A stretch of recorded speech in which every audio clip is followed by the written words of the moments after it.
Well, hello there. Thank you so much for joining Empower Hour with KB. This is a podcast for the sacred rebels and the courageously curious, for those who crave growth, long for deep transformation, and are ready to do the inner work to get there. My name is Kristen Brown, and I'm a personal development and self-healing author, healer, and mentor. I'm the author of the international #1 best-selling The Recovering People Pleaser. And through a blend of lived wisdom, neuroscience, and universal truths, I help people rediscover their true worth and reclaim their personal power. My motto is all change happens on the inside first. And when you change your inner world, you change your life. This topic was inspired by a conversation that I was having with a loved one yesterday. And this loved one was going through a little bit of a difficult situation and was feeling the emotion of anger towards something that was happening in their life. And so we had a conversation because what was coming out of this person was, let's just say, reactions and an energy and language that probably wouldn't have helped the situation when another conversation was had that needed to be had that was part of the situation. And so I allowed this person to vent a little bit, explain more about the situation. And then at some point I said, let's look at what this anger is really saying and what could be things that you could do that could support this anger in a positive way that could actually perhaps promote a different outcome, at least for you. And that's important to understand here, is that when we process our emotions effectively, this doesn't always mean it's going to fix the situation or it's going to make everything better. We're going to have rainbows and butterflies and everybody's going to get it and skip off into the sunset happily. Sometimes this just means that we are taking care of ourselves in the most productive way that we can, the most effective way that we can. But I have seen many times that through our own emotional regulation and intelligence, that this actually bleeds out in a positive way into the individuals that we're dealing with and the environment that we're in a way that can actually heal or help or up-level or evolve a situation. Sometimes it's subtle, but it's there. And I've had enough of those experiences in my life that when they first started coming, I really wanted to double down on that because I realized how much how I handle my own emotions really can influence and affect the situation as a whole. And like I said, sometimes in the beginning it was subtle, but over time there was this long-term shift that started to, or I'm sorry, there was a shift that started to reveal itself in the longer game. And I get excited about these things. You guys know I'm a huge nerd about this stuff because I know how much it works. That I started to see my emotions and actually even difficult or challenging situations that I was going through as an opportunity. Instead of getting pulled into the downward spiral or of whatever was happening or how my emotions were in that moment, and really just blowing them up and focusing on them and making myself more upset in whatever capacity it was, because I'm not always talking about anger here. This is just the example that I used to open this podcast today, this episode today. But to really take that opportunity to challenge myself to grow and to lean more into not only love of myself, but universal love, and to see if I could get a different outcome. And because I did, and peace was the result. Sometimes I said just subtly short term. Sometimes it turned into this long-term peace where there was just a greater understanding of everything, which to me, that's peace. when everybody's kind of, for the most part, on the same page, because there's no absolutes in what I'm talking about, but for the most part on the same page or just have a better understanding.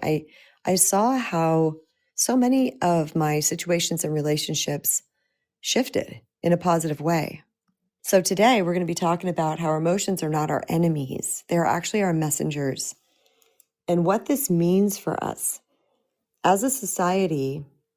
And I venture to say, I don't know this because I'm not international, that this would probably be worldwide as well. That so many societies, so many cultures, so many people in the world have viewed emotions as a bad thing for many reasons. For one, because some of them just don't feel good.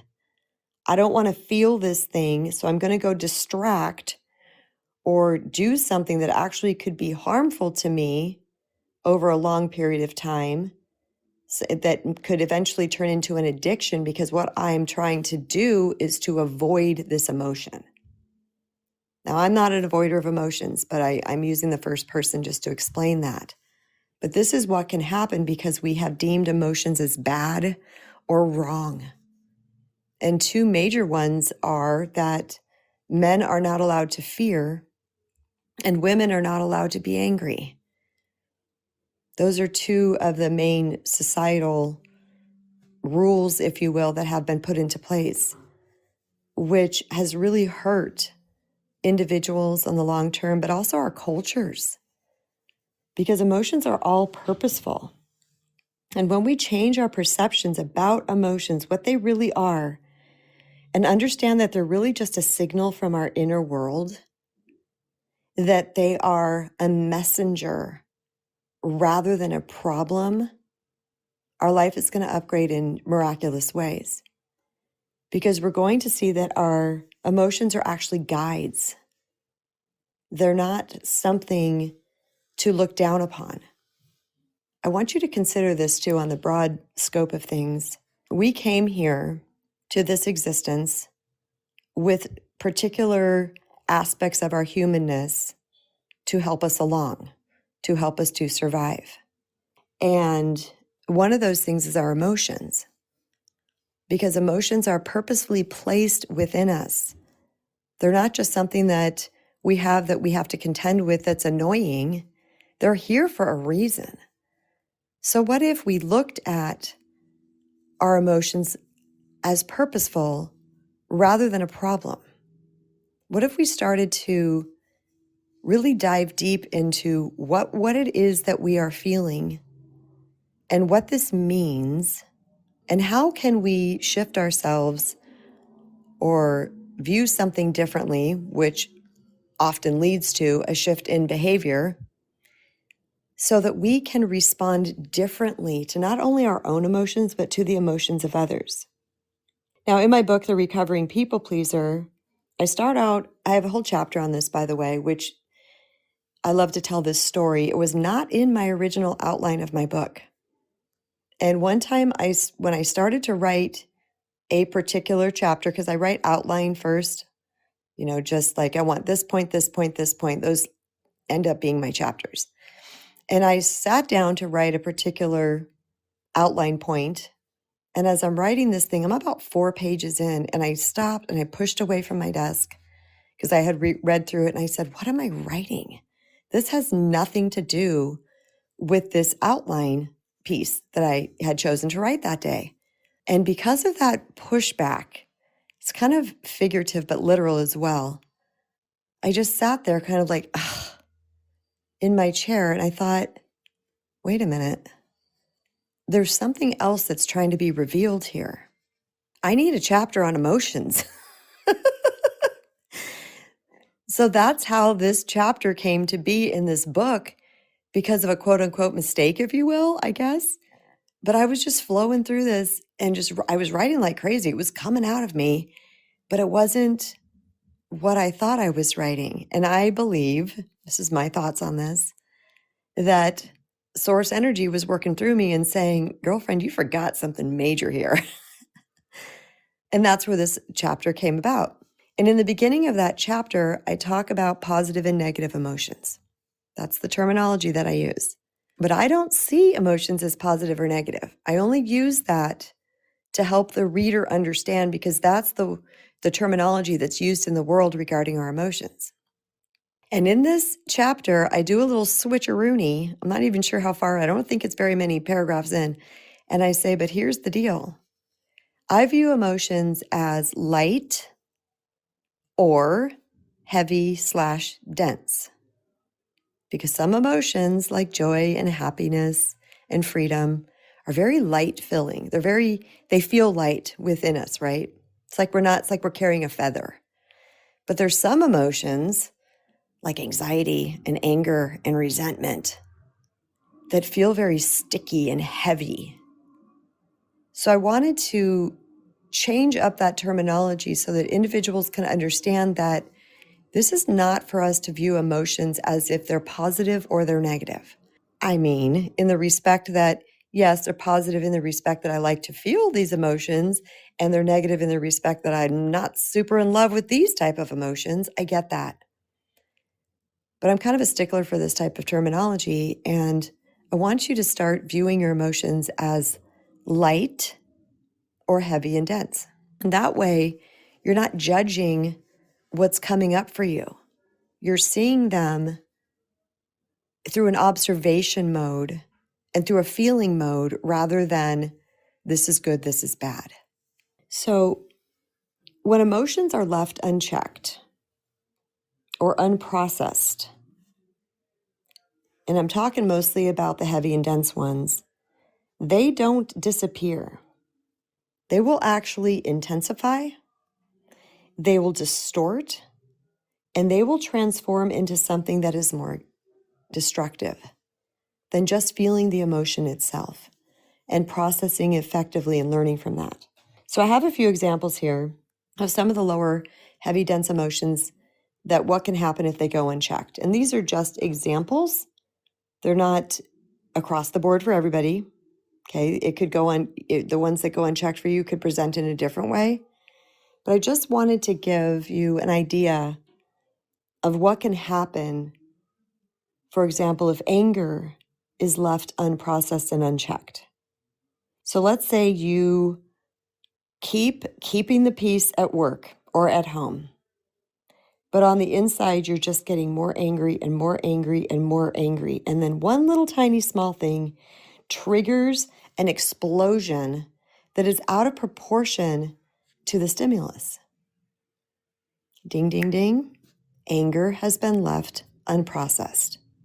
So let's say in the sadness example, that you've suppressed grief after a loss, telling yourself to move on, telling yourself this is not okay, you should feel better by now, or whatever it might be. And then months later, you feel numb, you feel disconnected, or maybe even depressed. Ding, ding, ding. I haven't given my sadness the airtime that it needs. Let's say fear, for example. Let's say you avoid tough conversations out of fear of conflict. Eventually, the situation gets worse and worse and worse because you were fearing having an open-hearted conversation. And then maybe you even start fearing any confrontation at all, even the small ones, because you're not in the practice of it. Let's say that you're confused and you're staying in an unfulfilling job or relationship because the clarity never comes. But it never comes because you're not pausing long enough to get clear, or you aren't trusting your inner knowing. So the result is confusion.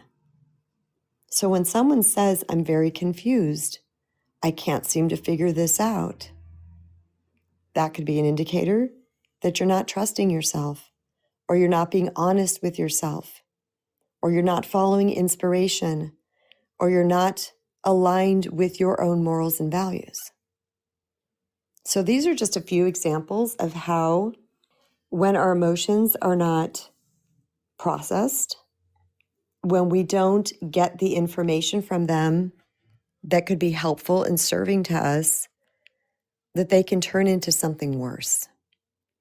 And I've had this experience in my own life, and I've had this experience, and I've seen it in other people's lives where other people are doing the same thing. And really, what if there's just a simple answer? And that simple answer is to say, what is it that I'm feeling? And what is this emotion trying to tell me? What is it signaling me to? What is it guiding me to? And what do I need to open my eyes about so that I can actually show up for myself? Like I said, when we process emotions effectively, it's going to be helpful to us first. And this is part of being the change that you want to see in the world. The famous Gandhi quote, be the change you want to see in the world. We have to start within. We have to start with self. We can't fix anything external to us, but we can work on and heal what's going on inside of ourselves. And like I had mentioned, I started to see my outer world start to change, my relationships start to, what's the right word?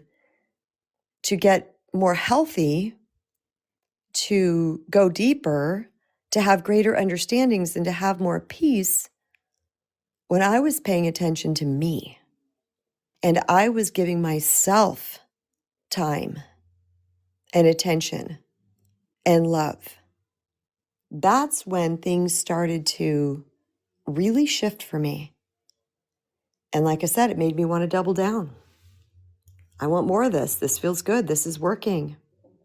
Okay, we got a back channel message from Deb who said, and don't shoot the messenger, right? Exactly, Deb.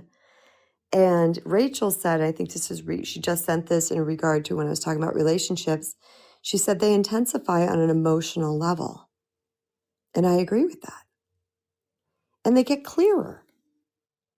And we stop bleeding these negative, dense things onto other people, which others might deem us, quote unquote, difficult. Because we might be that person. We could be that person in their life. They're like, oh God, they're so annoying. They're so difficult.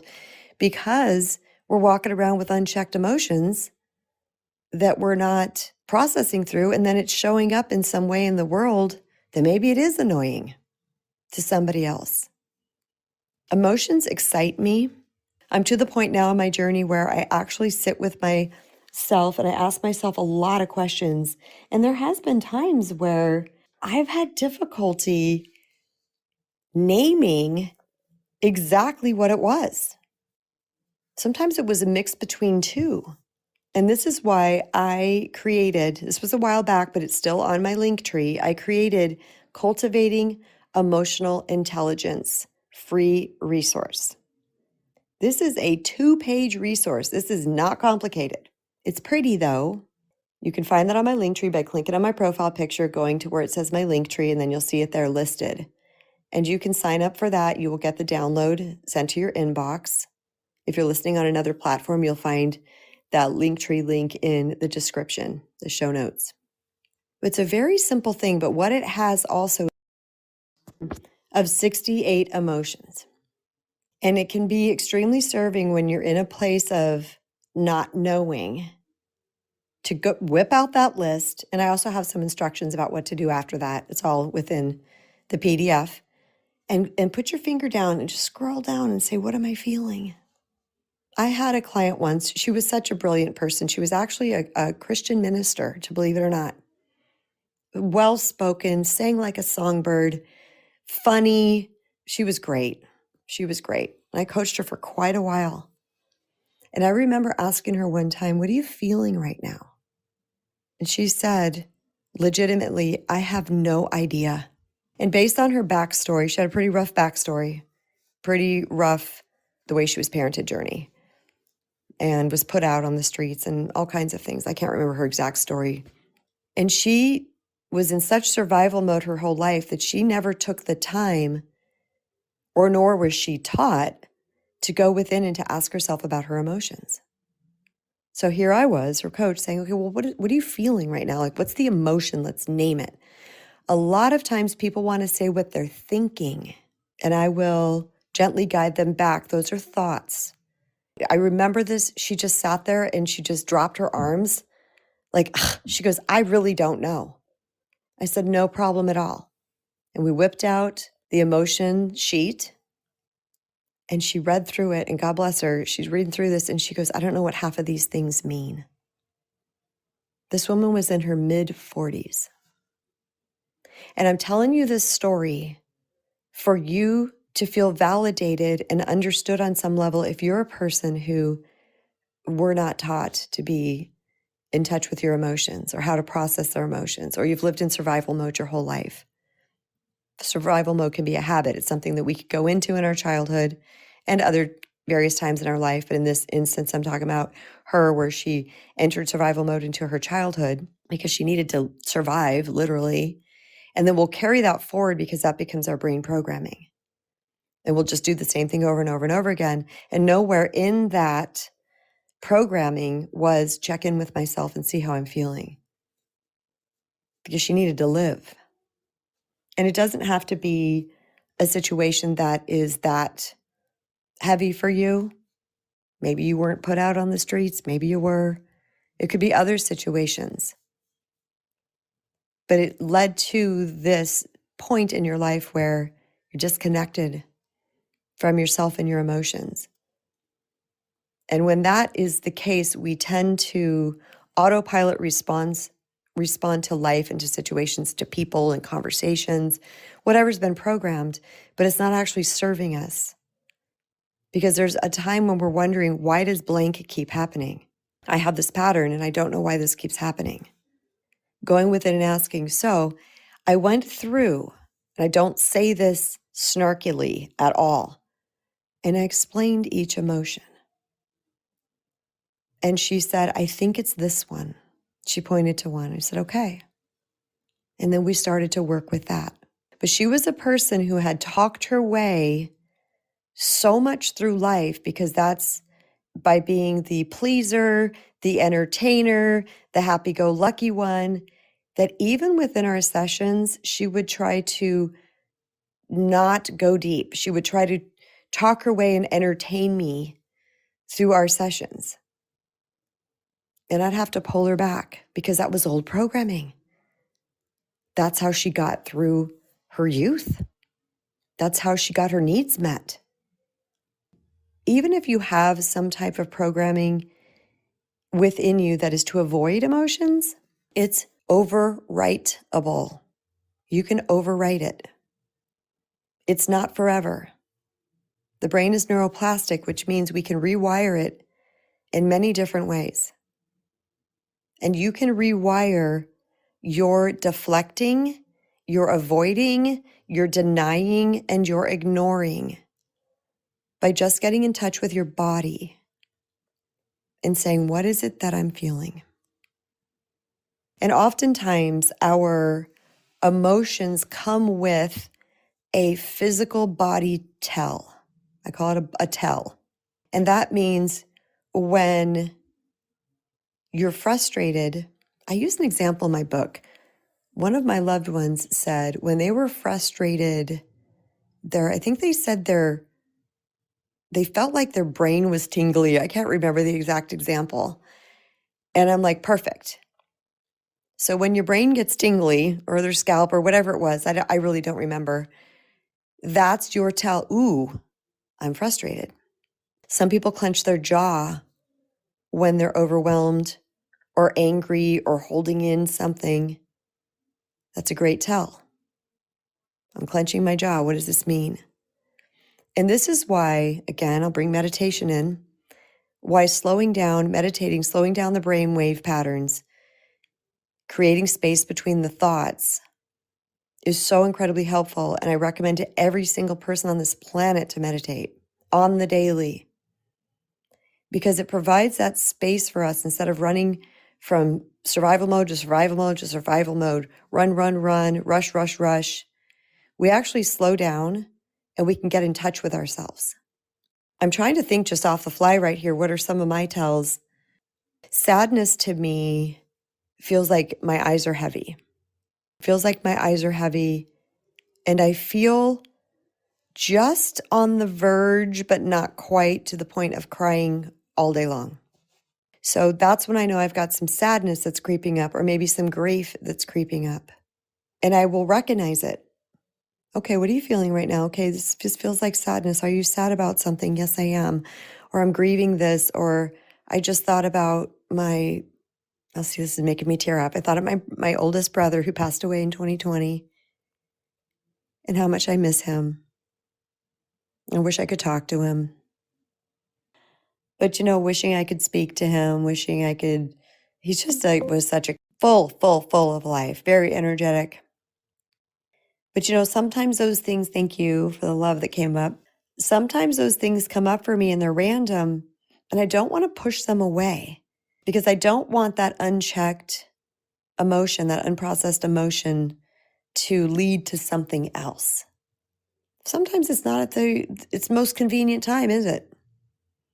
Let me ask you guys this. Have you ever been, I'm sure you have, and I want to see by a show of emojis.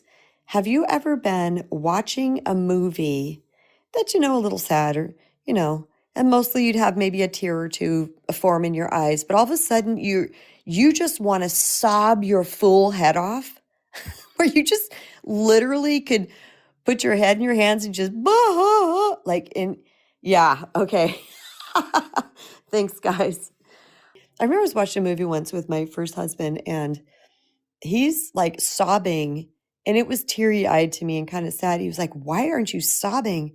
Well, this was touching. It was very reminiscent of his childhood. So this was touching something that was in him. So he found himself sobbing in this movie, which I'm proud of him for doing that. But I remember him looking at me, not saying this in a mean way, like, "Why aren't you crying? Like, this is so sad." Because it wasn't touching in me what it was touching in him. And there's times that I'm watching movies, I'm like, "Oh, that's sad," and nothing comes up for me. And there's times I'm watching it, I'm tearing up, and I'm like, "Wow, this is making me emotional." And there's times I feel this buildup just wanting to burst out of me. And you know what I do? I hold it down because I'm in the middle of a movie. And part of my thing, I'm going to tell you, and I'm going to work with this. I'm going to let the sobs rip and roar here. This is my challenge. I'm going to report back to you if this and when this comes up for me. But part of it's because I was a single mom for so long that if I cried, people like didn't just hold space for me. They were like, "What's wrong?" And everybody got like all intense about it. And so I remember recently, after my parents died 4 months apart, very close to my parents my whole life, I told my kids one day, I said, I feel like I haven't fully grieved Papa and Grandpa. So I know that sounds weird. Sounds like the same name. My youngest named my mom Papa. She called all elderly people Papa.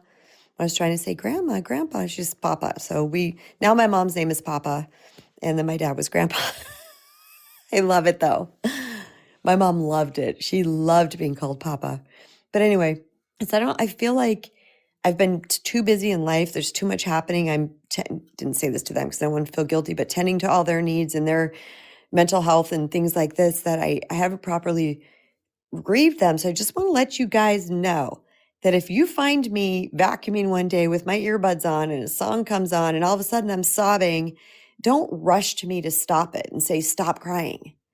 I need to cry. I need to let this emotion out. I need to let it be what it is.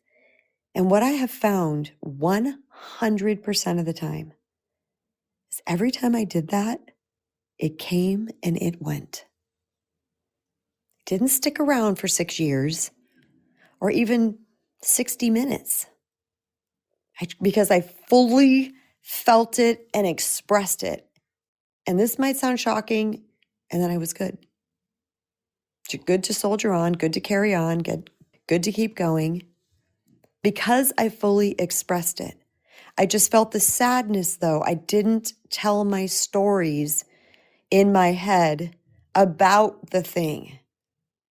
I just expressed the grief and the sadness.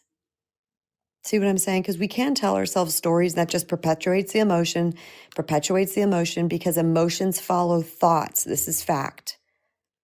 Okay, emotions follow thoughts. So if we have a thought that creates an emotion, we're going to have more thoughts that continue that emotion, which creates more thoughts, creates more emotions. What if you just sit in the feeling of it?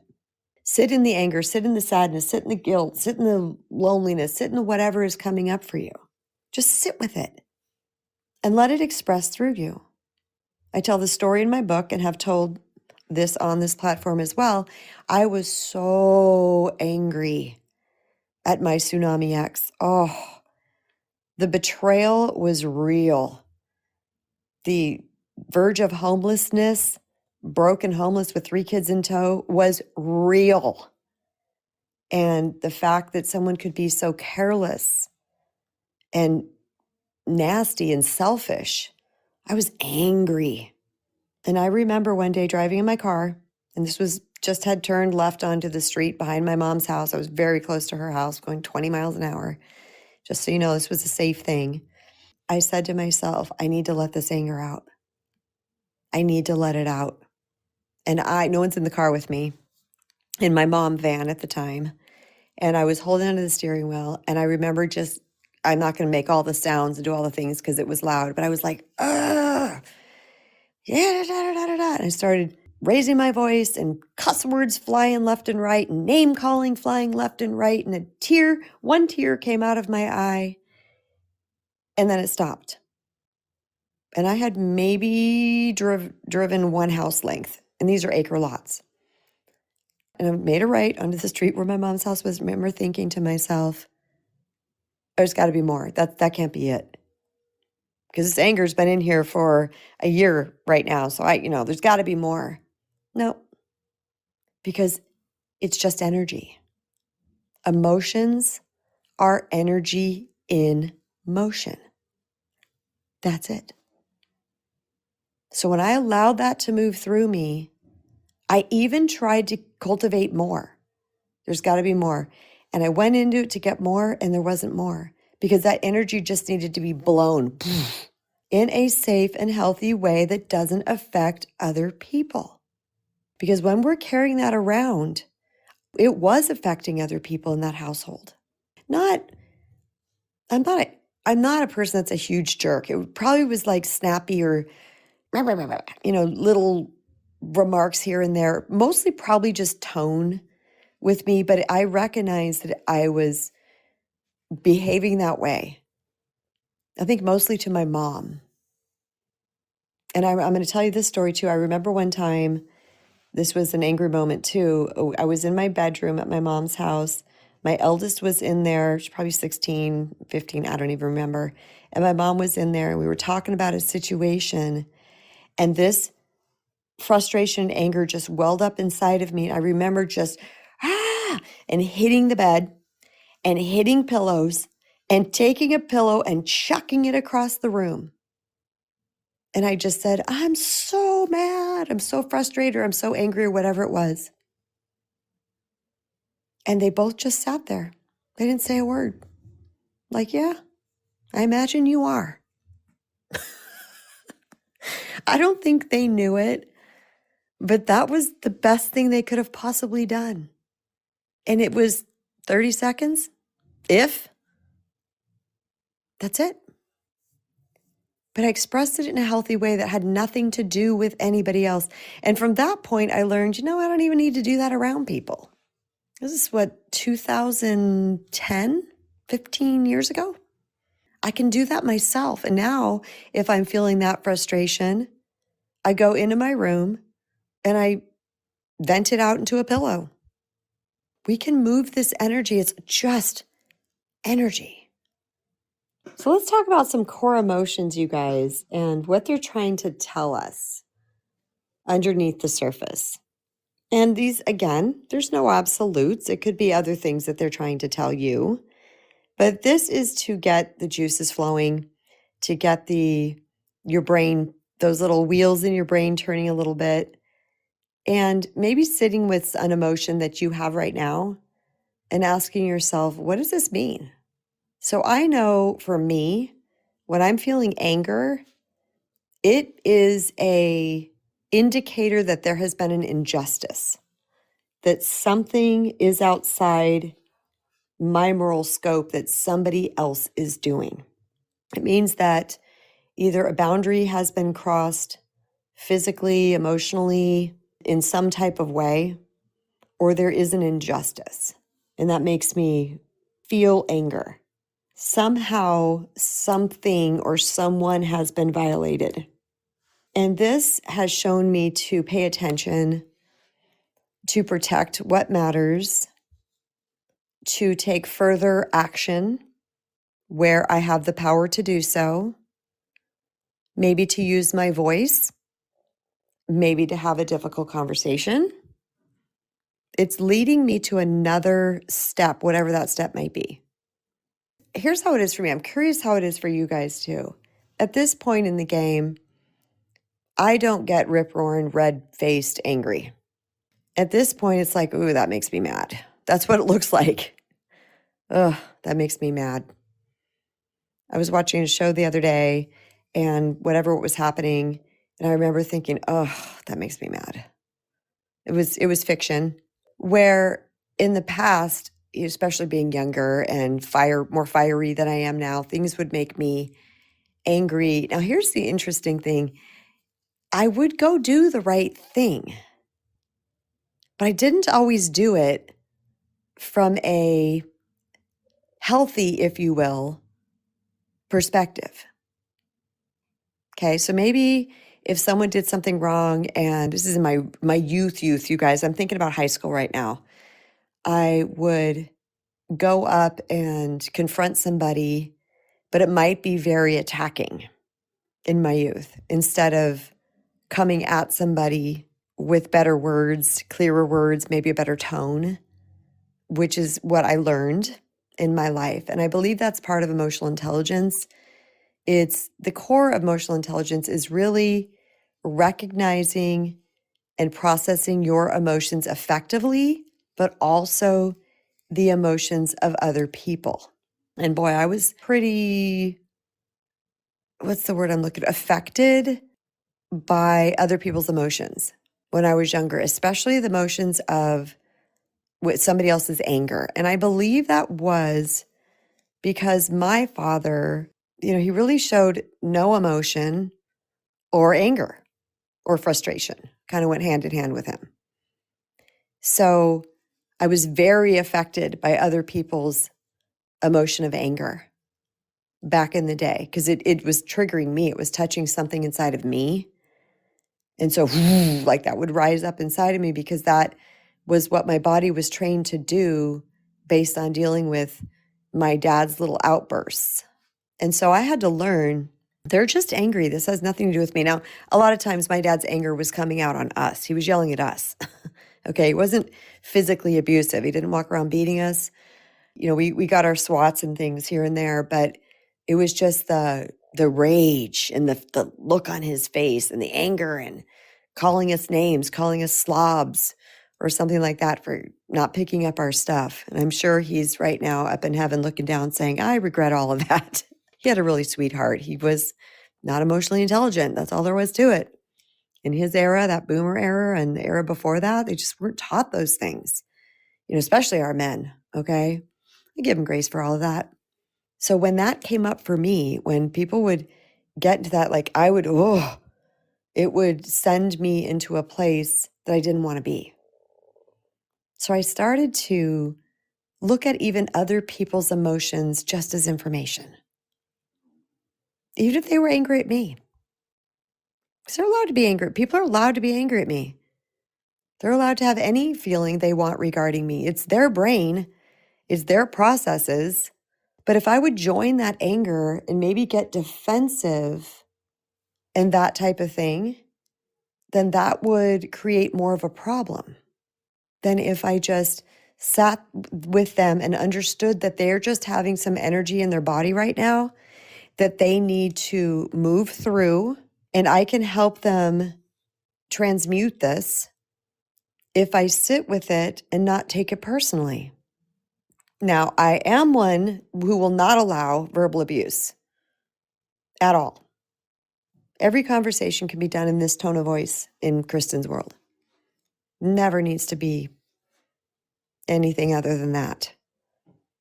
And so if a person is in some way, and this doesn't really happen in my life, but if in some way they're being aggressive or it's where I'm starting to kind of cringe and close, like, blink my eyes, how you kind of cringe and when something's coming at you and you kind of pulled your head back a little bit, you're like, if I'm feeling myself doing that, either physically or internally, that's my cue. That's my cue for me to speak up because this is not okay. You're allowed to have your anger. You're allowed to have your feelings, your thoughts around the situation. Have at it. I will show up for you. I love you. And that's a no, if you get what I'm saying. I actually like when people share their feelings with me about me because that gives me an opportunity to clean up whatever it is. And there's times when it is something that I did and I see it and I own it, but there's times when it's not, that it's literally something that's going through their filter and their wounding.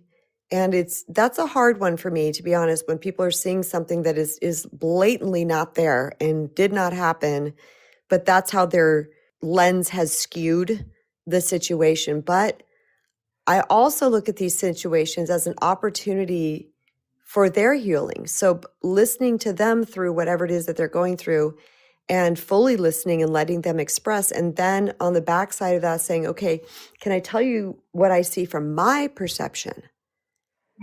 I've seen some really cool stuff happen within my family, even where I went through that process with them. And then all of a sudden they're like, oh, and the thing never comes up again because something inside of them had been healed. This also allowed me to think about that everybody is going through a lens. None of us, well, not none of us, how should I word this? Like, we're not always on the same page with other people, you guys. We might think we are, and people might smile and wave and be like, yeah, yeah, yeah, like they believe or agree with us, but they have no idea what we're talking about. They don't see the way that we did it. And I've realized that, my goodness, people see things so differently. And it's all through their lenses. And the statement comes from this, I believe, where everybody's right. Have you guys heard that statement before? Everybody gets to be right. And this is why I believe that is true, where everybody gets to be right. I could break that down like crazy because that's what my brain does, but I'm going to say this very topically, okay? Everybody gets to be right because based on their thoughts, their histories, everything about them, their DNA, their personalities, this is true for them. And total polarity could be true for you. So for me, it's about breaking it down and finding what's actually the reality. What's the reality? I have been accused of some things that just absolutely blew my mind. There was like no part of Kristen Brown, I remotely, like at all. And I remember some people saying this, I've just like saying these things to me and me thinking, wow, where the hell did that come from? Because that's not me. It wasn't because I'm so adept at owning my stuff. If it's me, I'm going to own it. Even if it's just me and it was like not even a 10, it was just a 1. It was part me. Yeah, I'm going to own it because I don't want anything in my closet. I'm all about healing that shadow. So I don't want anything in there. I'm going to look and own. But sometimes it's so out there, it's almost laughable. And I have to tell you, there's been times when I've actually like giggled. I'm like, you think I did what?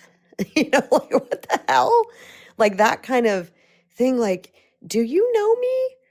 And what's interesting is I'm thinking of one individual in particular they would almost like, it rocked their boat because once I said something like that, they saw, I'm just going to use this word, the lunacy, the ridiculousness of what they were saying. And it kind of started to make them feel, and we worked through this, but it started to make them feel like something was wrong with them because they saw things that really weren't there in reality when there was so much evidence day to day to day to day to day of that not being true. And that's where the conversation came in, that there's some unhealed wounds there and you're seeing people through this filter. You think you're seeing what you're seeing, but you're really not. It's not it. So that can be a little off-putting to someone when they first start to realize, wow, I'm not really viewing this correctly. I'm seeing this completely differently than what it is. Something as simple as, you don't love me. Now, that wasn't said to me, but I'm using that. Let's say someone says to you, you don't love me. And you're looking at them like, oh my God, I'm programmed in such a way to look for the evidence of where they weren't loved in their past. So they're saying, here it is, here it is, here it is, here it is. And you may not have done that thing, but you're doing all these other things that are obvious evidence of love. And then when you show them, this is what love is, this is how love is, this is how I love, and you show them all this evidence and they sit there like they don't even know what to do with themselves because, well, where did I come up with such a crazy belief? It's because it went through the filter of the unhealed wounds. That's a celebratory moment, not a self-shaming moment. That's a moment where we go within and we think, okay, I just uncovered something brilliant, amazing, remarkable. This is awesome. I just revealed some of my shadow. I gave a shadow talk. Couldn't tell you when. I lose track of days, but I think it was last week. It was about the shadow that we have within. And I talked in depth about the shadow. And I highly recommend you jumping over and listening to that shadow talk. It is so good. It's going to reveal a lot. A lot of people said they had never even heard the term the shadow. And some people said, well, thank you, because I thought the shadow was this big, hairy, scary monster, and it's really not. I'm like, no, it's just part of us that we have denied, ignored, or hid from. That's it. That's all it is. It's just the disowned parts of ourselves. That is it.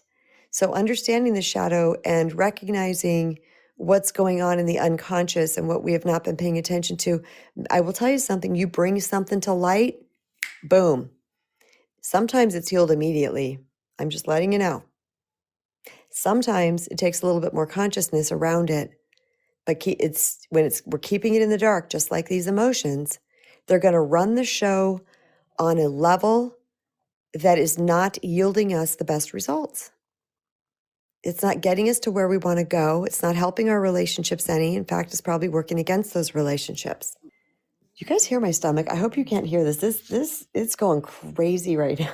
I don't even feel particularly hungry, but that's why I eat right after my talks. All right, you guys, we're going to talk about, let's say, anxiety. Anxiety, you're anticipating something uncertain or uncontrollable. Remember what I said, that anxiety is rooted in future tripping. The what if, what if, what if, what if. What if equals anxiety if it's in the negative context, okay? So we are anticipating something uncertain or uncontrollable. That's going to create anxiety within us. Well, then what? Now we're feeling anxious. What does this mean? It means to ground ourselves in the present. You're trying to control the future. Come back to now.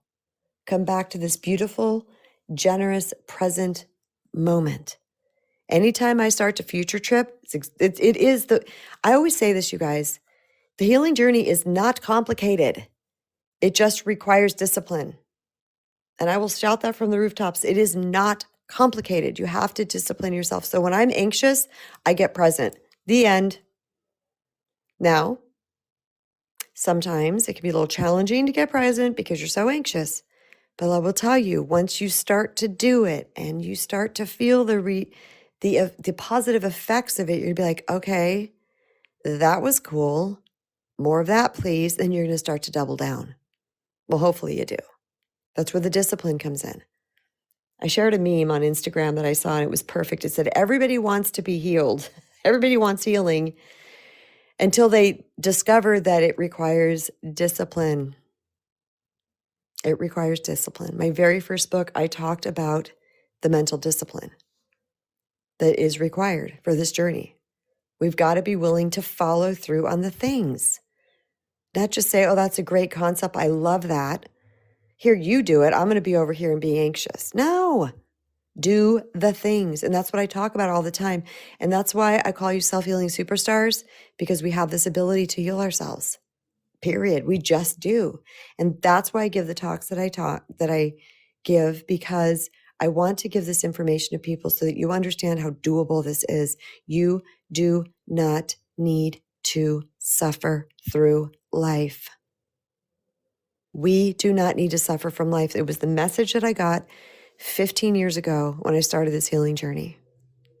I've always been open. I've always been a seeker, but this really conglomerated, condensed healing journey that I call my College of Kristen.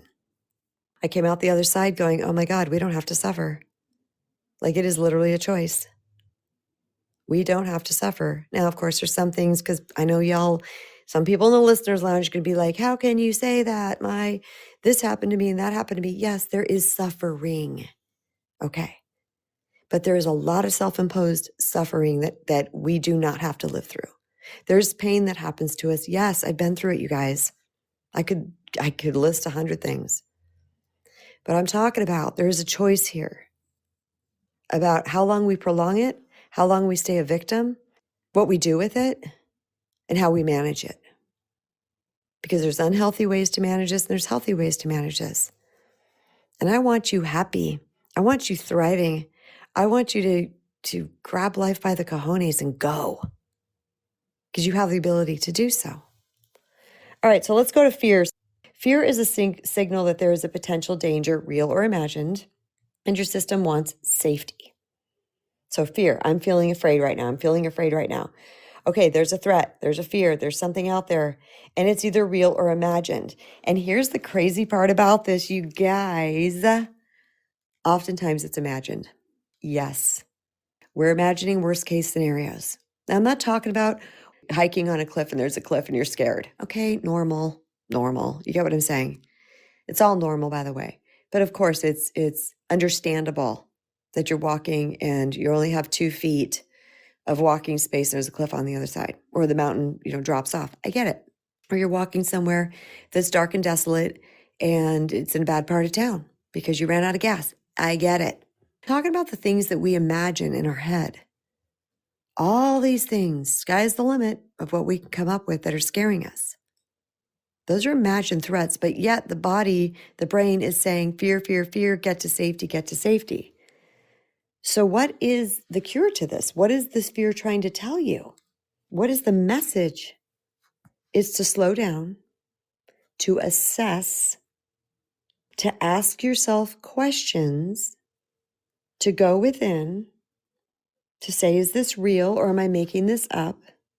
And sometimes, you guys, we're going to say something's real and it's not. Oh, no, you don't know. I know that person, or I know how this group is, even something you've never done before. Oh, no, you don't know. This is real. Is it? Is it? Or is it a story you're telling yourself about the situation?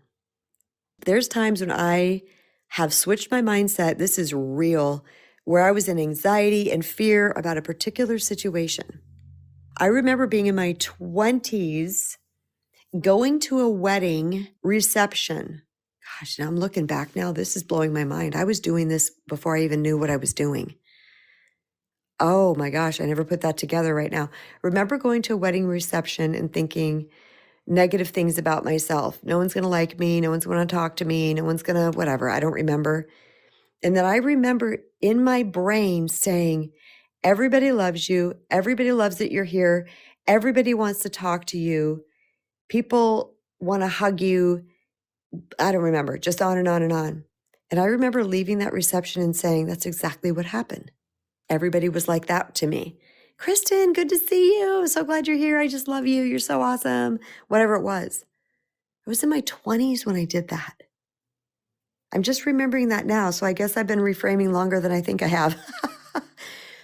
I often say that I've always been on a healing journey. I didn't know it at the time. I didn't call it that at the time. I was just trying things on for size. But then it got really condensed and I really worked on it.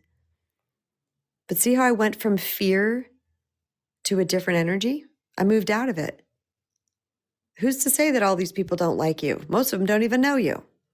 Who's to say that no one's going to want to talk to you and you're going to look like the person in the corner? I had my husband at the time with me, but you get what I'm saying. Whose mind, where's this coming from? It was coming from me. That's where it was coming from. So let's move on to, let's say, guilt. Guilt is the signal. Remember, all emotions are messengers. And it's saying you think you've done something wrong or you fear you have disappointed someone. Guilt. I think I did something wrong or I've disappointed somebody. The message is, did I actually cross a boundary or a value? Did I actually do something wrong? All right. That's all it is. It's an indicator to reflect. That's it. Is this true or not true?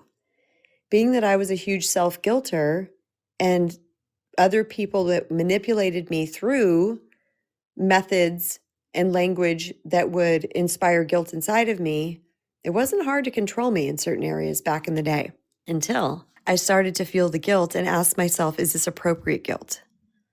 Is this appropriate? Is this called for in this particular situation? And if it wasn't, then I chose a different action that supported empowerment rather than the guilt. Let's go on to anger. We kind of already talked about. That means the signal is that a boundary has been crossed or a value has been violated or there has been an injustice. And what is the message? It's to pay attention. It's to set a boundary as needed. It's to speak up if you need to. It's just an indicator that there's probably some action that needs to happen here that hasn't happened.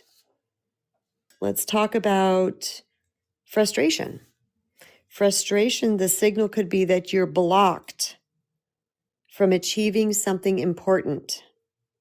You could be dealing with a repeated problem, or you feel misunderstood. So you're feeling frustrated. So the message is to adjust your approach, to realign your effort with what's actually in your control. So anytime that I've been frustrated, I literally say to myself, okay, this isn't working. Let me try something different. So it's just a message telling me that whatever it is that I'm doing or is being done is not working. That's all. But so many times people hold that frustration in, they hold it in about their work, they hold it in about their relationships, they hold it in about whatever, and then they blow this on other people, and then they look like a lunatic, or we start to think there's something wrong with them, or they're a narcissist, or they're crazy, or what have you, when really they just have a low EQ, emotional quotient, emotional intelligence. So this is why I really aim in my life with my people to have them identify what it is that they're feeling. And if someone says, I'm really, really frustrated, I let them vent it out first, because sometimes people just need to vent. If that's their way of moving the energy, brilliant. I won't sit with them for 6 hours venting the same story. Help them to move through it and get to a place. And then when I can tell that their energy is deflating, like a lot of the dense energy has gotten out, and I can tell there's been a shift there, then I'll say something else, something to the effect of, let's say in regards of frustration, I'll say, so what are you going to do differently? What can you try? Have you thought about that? And then that starts a whole nother narrative. That starts a whole other conversation. Doesn't that sound good? It sounds good to me. I like that. All right. So let's say you're lonely. Okay. I'm feeling really lonely. The signal is simple. It's that you are needing meaningful connection or belonging. That's what it means. I'm feeling lonely. So what's the message? Reach out, be seen, talk to somebody.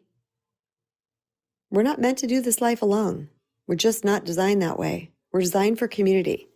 Just like horses are designed to be in packs, or if that's what herds or whatever you want to call them. Makes me very, very sad when I see horses standing alone in a stable or a corral all by themselves. I'm like, they need their people.